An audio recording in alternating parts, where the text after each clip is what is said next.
किसान बदहाल है, ज़राअत तबाह, सनतें तबाह, कारोबार तबाह, रोजगार तबाह, पूरा मुल्क की तबाही के गड़े में उतार दिया गया है। क्या आपने कभी सोचा है कि हम देखते ही देखते इस हाल को क्यों पहुंच गए? खामोशी, क्यों खामोशी। क्यों क्यों? रुको जरा, सबर करो। इस वक्त हमारे मुल्क में महंगाई है। समझना है कि महंगाई की कई वजूहात है। जो हमारा रुपया गिरा, हमारा जब रुपया गिरा डॉलर के बनिस्बत, और वो क्यों गिरा? क्योंकि जब हमें हुकूमत मिली तो पाकिस्तान की तारीख का सबसे बड़ा ट्रेड डेफिसिट यानी खसारा था, जो इंपोर्ट हम कर रहे थे और एक्सपोर्ट कर रहे थे।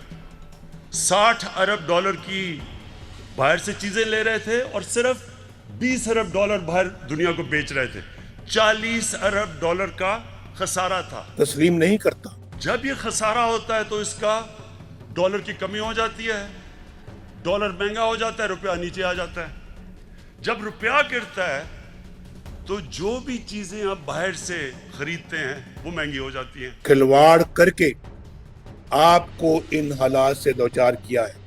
तुम वापस आओ तो मैं देखता हूं तुम्हें हम कैसे रखते हैं।